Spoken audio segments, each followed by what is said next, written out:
Okay, well, it's 10:57. We're going to have to the last second. They said that they were going to move down the street. I guess they have some other move down the street. So they said they were just going like 3 or 4 blocks.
Yep, thanks.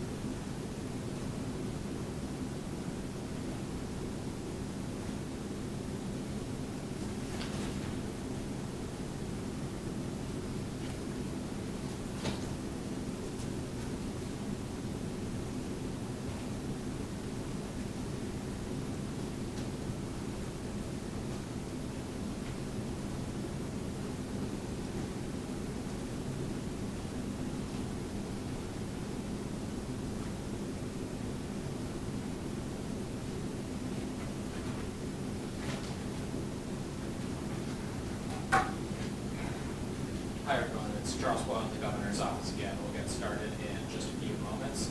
Go ahead and start pressing 0 so that you can get into the question queue, and our speakers should be in here momentarily. But go ahead and hit 0 and we'll get underway here shortly.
Hi everyone, thanks for waiting. We'll get started here in just a few moments, but go ahead and press 0 if you have a question so that you can answer the question.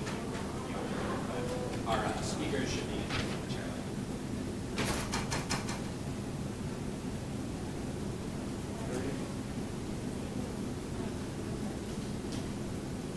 I got it.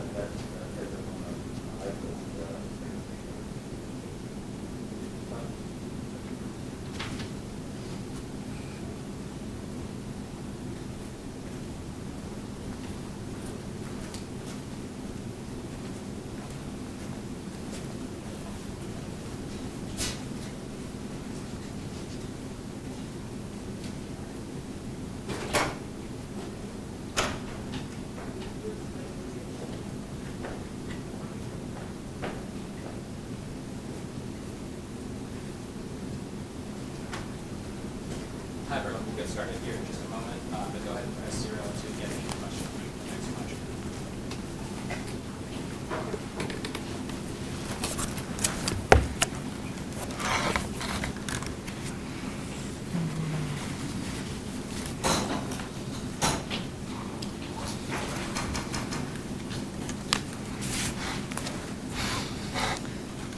You ready, Dr. Dean? Okay, all right. Good morning, everyone. Thank you all so much for joining us today. I want to take a moment to thank everyone who's sending me homemade masks, from Sydney to Kathy in Salem to Roberta in Pendleton. Thank you. We really appreciate your efforts.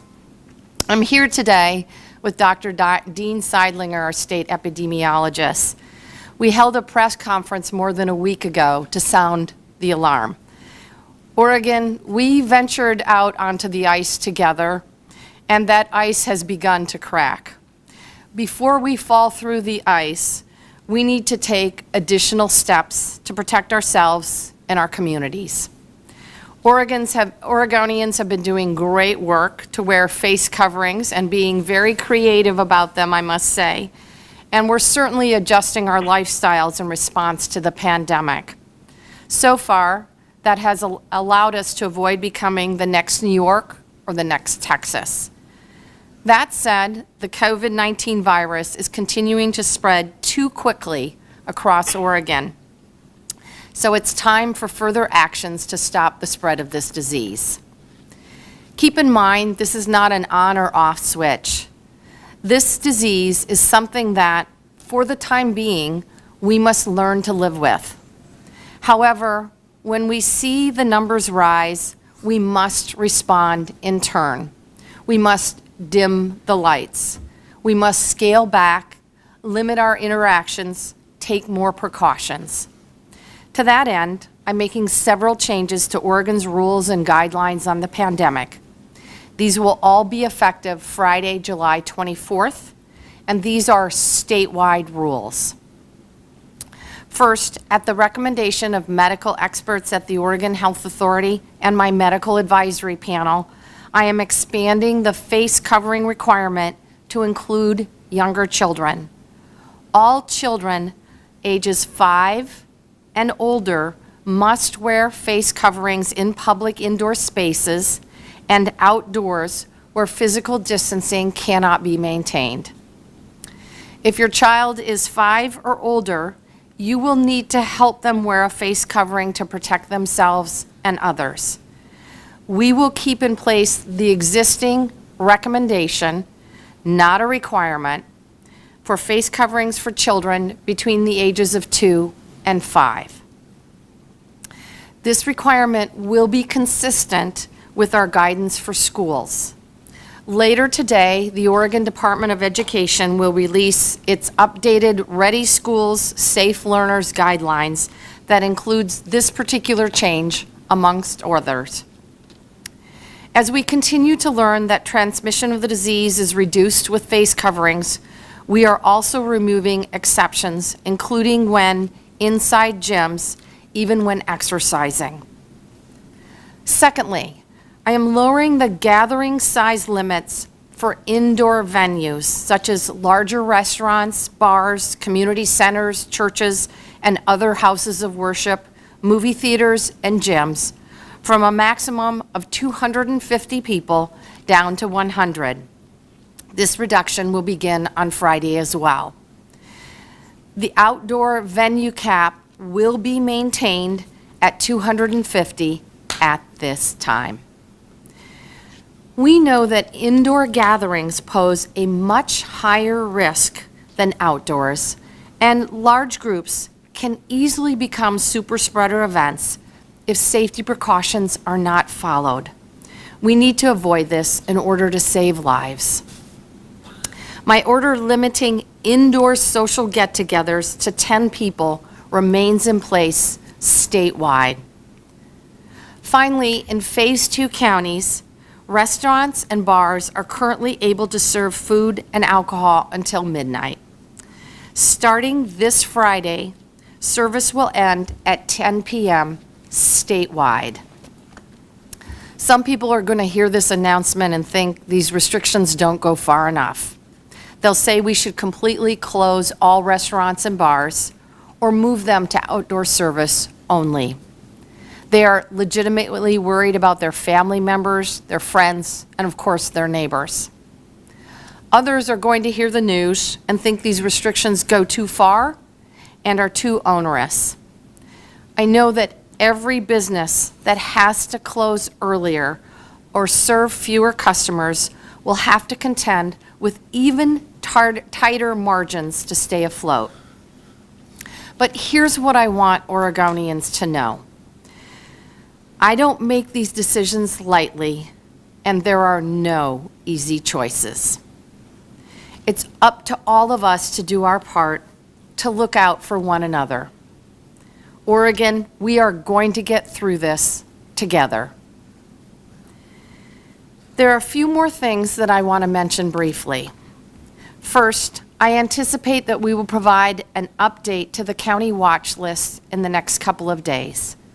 Several counties on the watch list continue to experience very rapid spread of the disease, while others may be in a position to be taken off the list because they are seeing fewer sporadic cases and fewer cases overall than at the peak of their local outbreaks. Unfortunately, we may also need to add a few other counties to the watch list.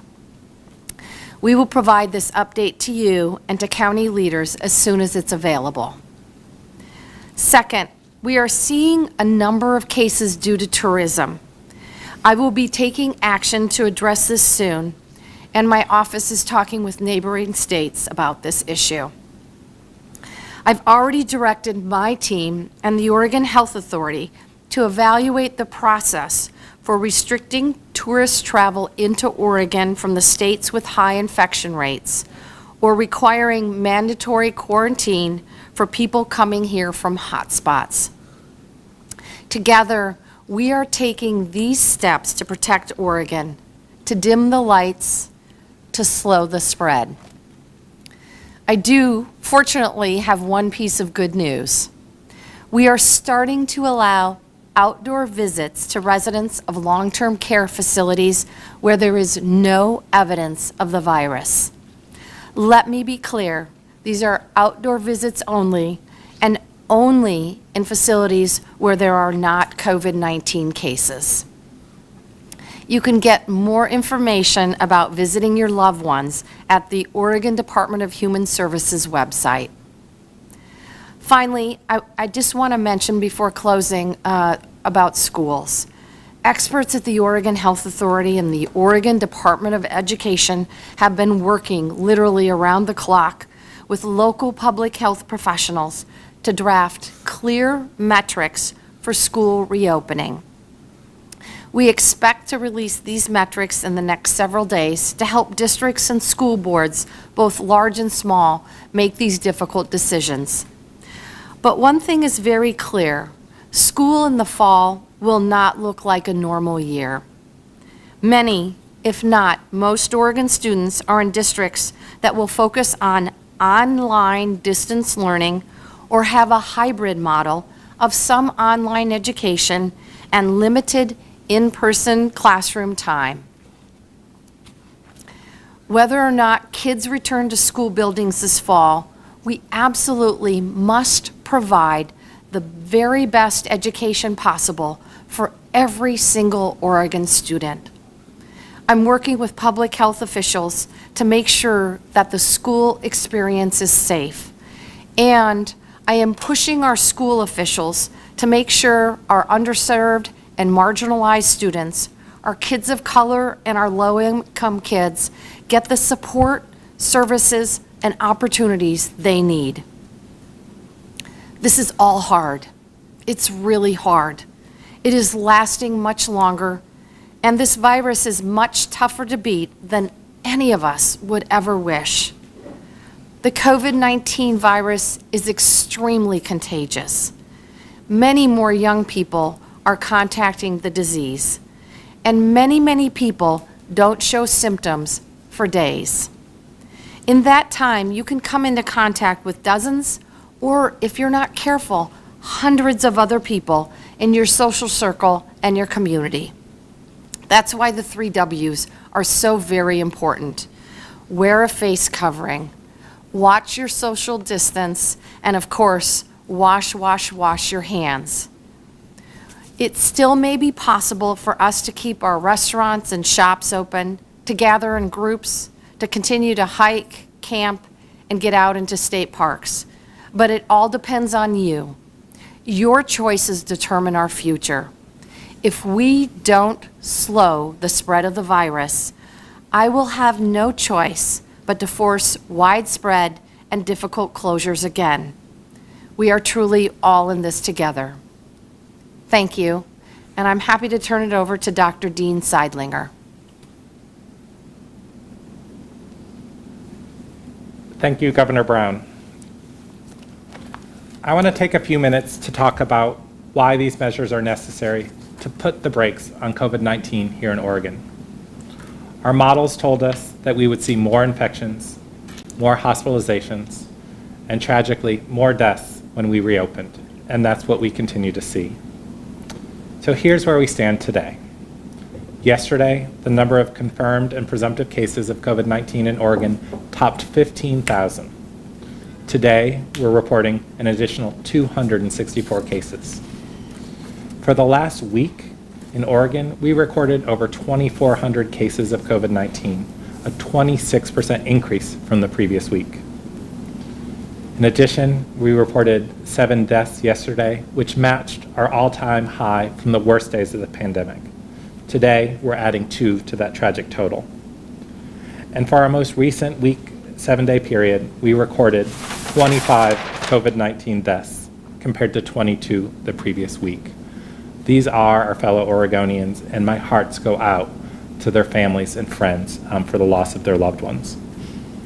Hospitalizations continue to rise, but not as fast as our new infections, in part because we're seeing more cases of COVID-19 amongst younger people who tend to be healthier going into the illness and have milder symptoms. Our treatments in our hospitals continue to improve. Today, Oregon hospitals have an adequate number of ICU beds and ventilators to serve the people with COVID-19 and others who are seeking care. But we can't ignore the looming danger. If left unchecked, Oregon is on a trajectory to overwhelm our healthcare system with coronaviruses in the future. We've avoided the grim experiences of our neighbors in New York, Miami, and Houston. In those places, hospitals have been swamped with COVID-19 admissions, and doctors and nurses have been overwhelmed, forced to make heartbreaking decisions to triage patients into various life-saving treatment.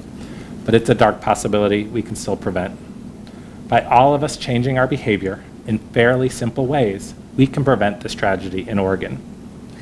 So what's driving the disease in Oregon right now? Well, the good news is those large outbreaks in workplaces and long-term care facilities are accounting for a diminishing proportion of cases. We have more resources to assist with isolation and quarantine. We know that for people to stay home and limit the spread of disease, they often need help with shelter, food, and other necessities. But the bad news is our sporadic cases are growing. These are people who became infected with COVID-19, and we don't know where they got it. This is evidence of community spread. As of last week, almost half our cases in Oregon can't be traced to a known source, which means the virus is circulating even more than we'd hoped, and it's diffuse and largely undetected in many communities. Our contact tracing and public health investigation system is under strain.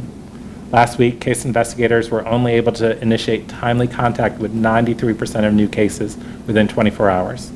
That's below our goal of 95%, but still represents a tremendous amount of effort and great work that our local public health, tribal health, and state health colleagues are continuing to do to respond to this pandemic. That dip adds urgency to our efforts to bolster our investigation and contact tracing capacity across the state, which will help us in containing community spread. But how do we suppress the transmission of COVID-19 and drive our rates back down? The steps that Governor Brown announced today will build on the previous measures we have in Oregon. They're designed to slow the community spread, especially those clusters of people getting together to see families and friends. We hope to curb the virus in places where new infections are most likely to occur and address our hotspot counties where COVID-19 cases are heavily concentrated and spreading rapidly. In particular, we're concerned about several of our rural and eastern Oregon counties that have our highest rates of cases and community spread right now. I appreciate Governor Brown taking these steps today. Reducing the gathering sizes and venues from 250 to 100, even in Phase 2 counties, means that fewer people will come together in confined spaces. This reduces the super spreader events we've seen in the state and around the nation, and the farther apart we are, the harder it is for the virus to get from one person to another. Our new face covering requirements are going to protect Oregonians. We learn more and more about this important tool every day. They slow the spread of COVID-19, they protect the people around you, and there's more evidence that they offer protection to you as well. They filter out virus particles that can cause infection. Among today's actions, we're extending the face covering guidance to children 5 and above, and this will lessen the risks to those around young children. The 10 p.m. curfew on all restaurants and bars will help to limit some of the time people can spend socializing together. I appreciate, as does Governor Brown, the efforts that so many of our bars and restaurants have made to provide a safer experience to their customers, but a uniform curfew curtails the amount of time people can interact and will have fewer opportunities to spread. So without a vaccine or a more effective treatment, these social mitigation strategies are the best tools we have to slow the spread of coronavirus in Oregon. We'll continue to evaluate our tools and our options until we can check the growth of transmission rates in our state and bring COVID-19 back under control.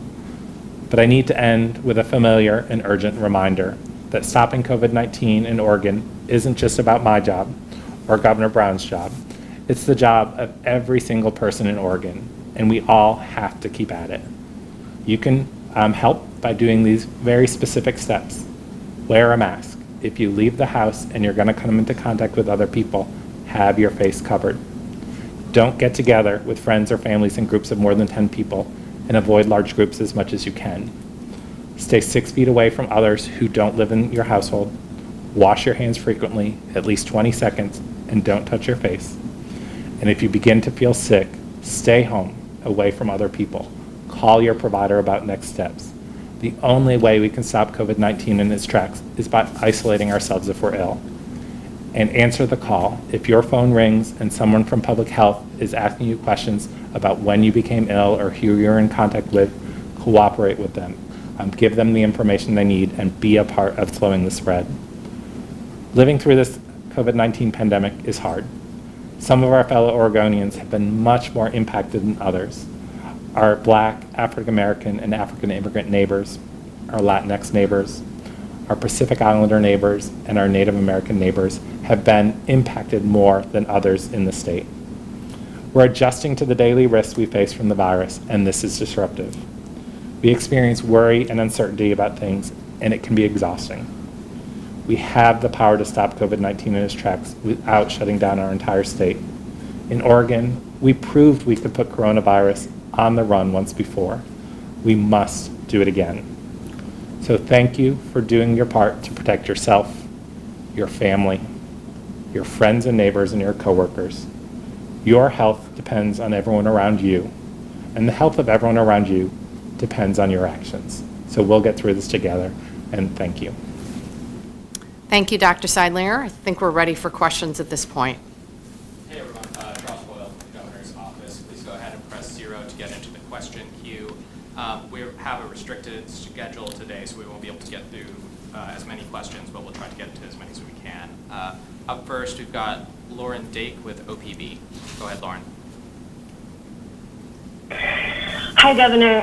Thank you for taking this quickly to a question about the protest. There's been a lot of attention, rightly so, on the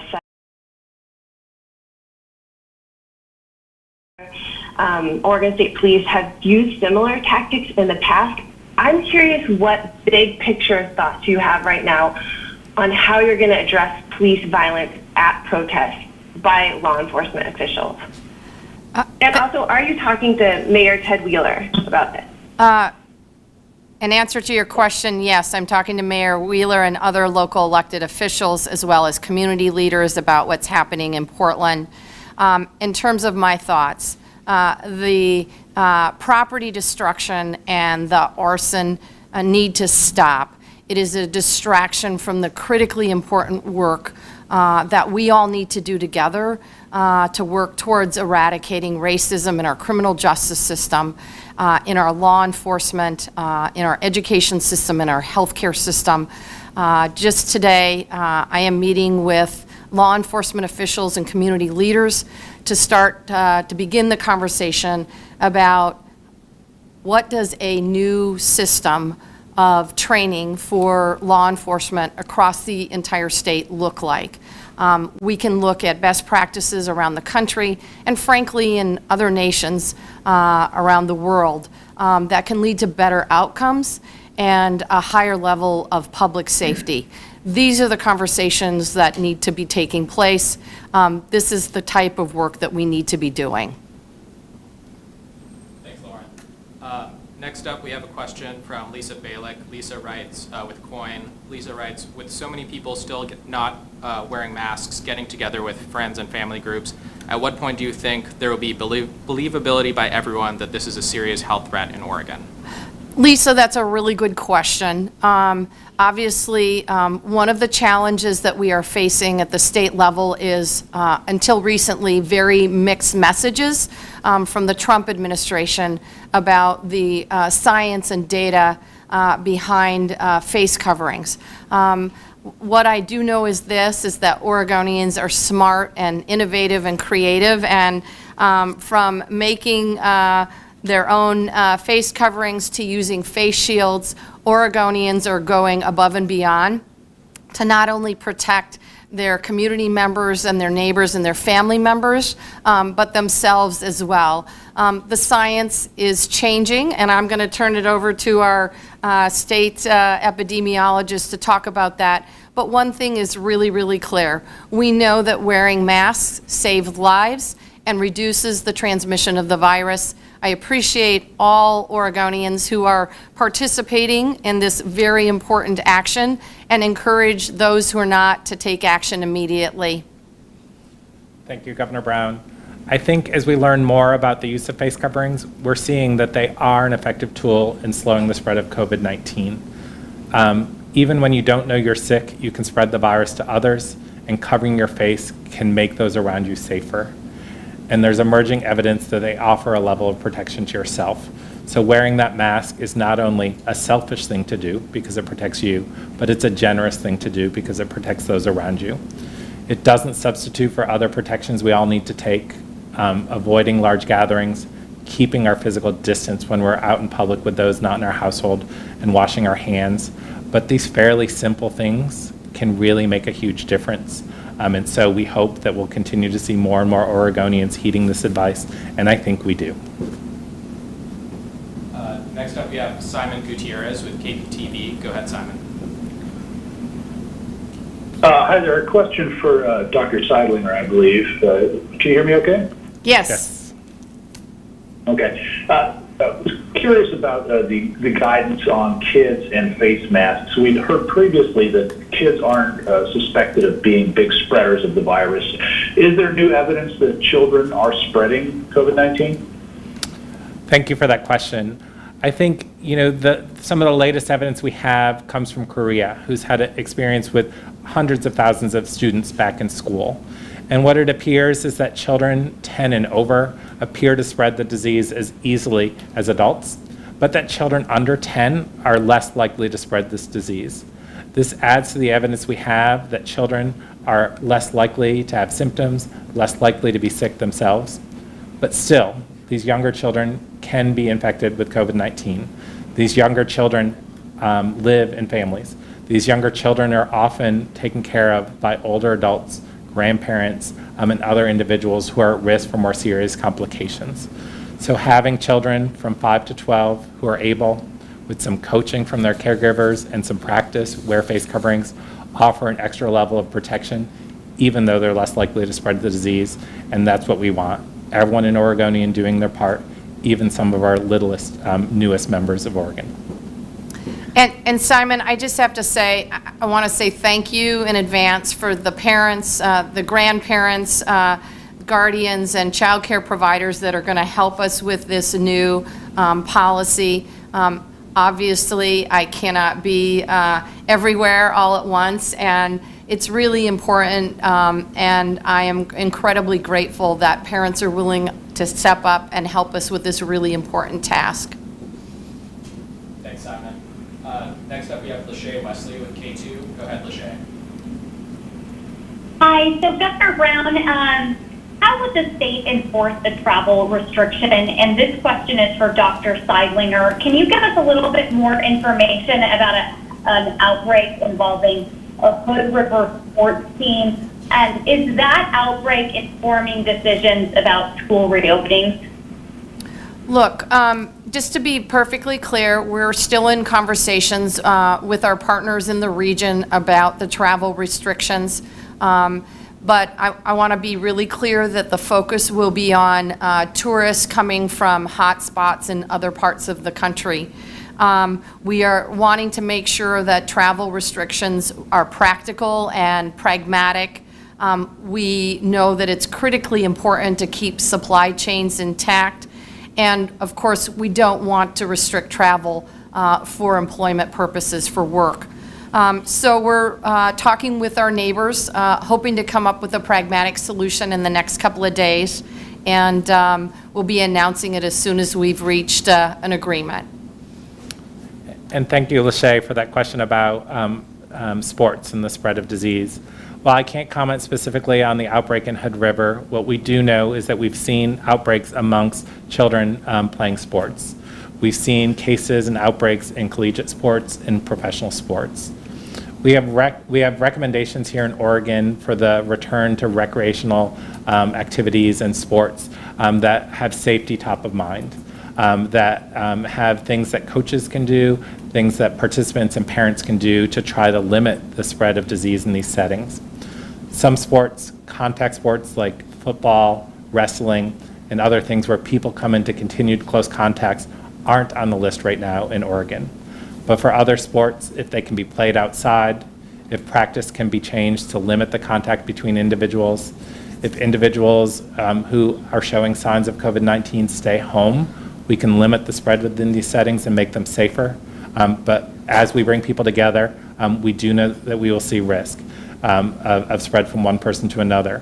We're developing guidance in alignment with ODE that can say what does sports look like that's associated with K-12 schools, and what does sports look like in other venues like club sports and things, so that we can keep kids in those settings safe, coaches and the adults in those settings safe, and adults who get together to play sports as safe as possible.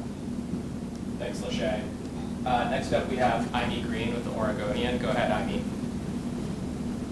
Hi, yes, thank you, Governor. I wanted to ask you if you would consider holding press conferences and question and answer sessions with reporters more frequently. Other governors, Governor Cuomo of New York held daily briefings for more than 100 days.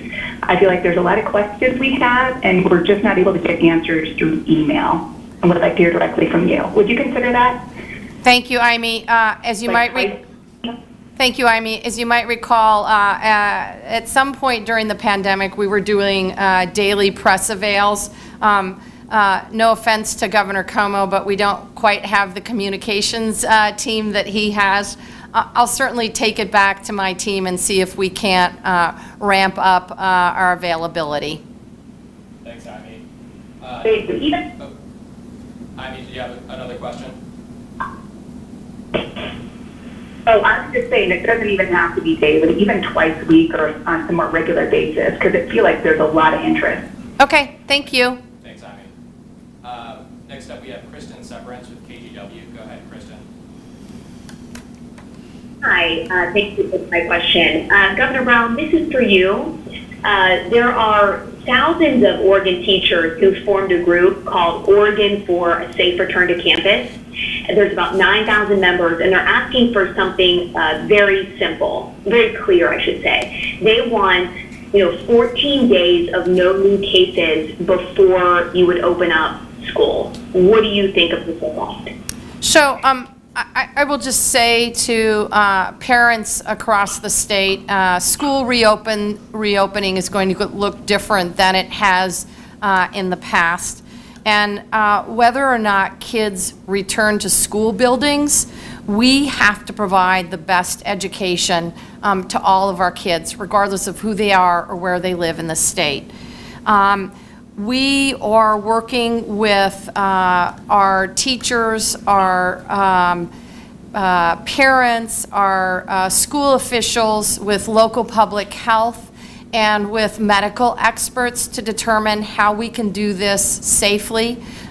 We have to protect the health and safety of our children, of our teachers, and our professional staff. We are working to develop public health metrics that schools across the state will need to use to determine when districts can conduct in-person education safely. And I'll let Dr. Seidlinger speak to the specifics of the request. Thank you, Governor Brown. I think, like Governor Brown and this group of teachers, the safe return of students, teachers, and staff into school settings is a priority for me as a public health professional and as a pediatrician. We know that getting kids in front of a trained teacher to receive quality education can really make an impact on those children, but we need to do it safely. We can't have schools severely impacted by COVID-19 amongst students or teachers or staff, and we have to have them confident of the steps that schools are taking to make it safe. The Oregon Department of Education guidance, which was developed in consultation with the Oregon Health Authority, offer some real protections for all individuals who return to school, whether in a hybrid model or fully back to school. What we know from other countries that have successfully returned students, teachers, and staff to school is that they had low rates of virus circulating in the community. So we're looking at what are those rates that would really limit the spread into schools, and then how do we support schools if a case is identified? Because the safety of everyone on campus is of the utmost importance, but so is getting kids back to a quality education, even if that looks different. Yes, comprehensive distance learning works for many, but it often fails some groups of students. Our youngest students, our poorest students, and some of our rural students. So we need to do everything we can to try and have a safe return to school. And part of that is looking at the disease spread in the community and doing outreach to groups, teachers, parents, school boards, public health partners about how to do this safely. Thanks, Kristen. We have time for just a couple more questions, so we'll go next to Sam Stites with Pamphlet Media. Go ahead, Sam. Yeah, hi, Governor. Clackamas County Commissioners have talked for the past few weeks about they've been expressing a desire to be decoupled from their metro neighbors. I know that Washington County Commissioners have also kind of discussed this. Is there a future if either of those counties are going down in their infection numbers on all of those criteria that you might consider decoupling them, or is the metro region so tight knit that that's not a reality? As I've said before, it's the metro region is clearly a region, and folks don't stop at the Multnomah County border when they want to go to a restaurant or go shopping in Clackamas County, or folks that live in Washington County may be traveling to Clackamas County for their work. So it's very much economically and culturally integrated. I think what I would say is this, and that is we are all going to have to do a better job of our taking responsibility for our personal actions, wearing face coverings, maintaining our physical distance, and washing our hands if we want to get the virus rates down. I'm particularly concerned The beginning of the school year is only a few weeks away, and we want to make sure that our children can stay safe and get a good education, and we have got to get the virus rates down if we're going to hope to get children back in the classrooms. Thanks, Sam. Last question today, we have Claire Withacombe with the Statesman Journal. Go ahead, Claire. Good morning, Governor. I want to ask a question about the protests as well. Are you considering or vetting any specific actions to address federal agents' actions in Portland of late? Look, we are looking at all the tools that we have to tackle this issue. I appreciate the leadership of the Attorney General filing a lawsuit on Friday. My understanding that is in front of the federal courts this morning. But let me be very clear with Oregonians. When I spoke with the director of the Department of Homeland Security last week, I told him to go home and to take his federal troops with him. This is a democracy, not a dictatorship. We cannot have secret police abducting people and putting them in unmarked vehicles. I cannot believe I have to say that to the President of the United States. I know that Oregonians are outraged. Americans should be appalled. Thanks, Claire. That's all the time we have for questions today, but thank you everyone for joining us.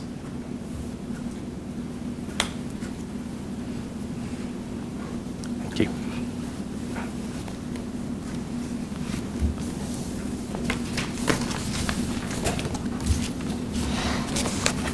Do you want to hang up?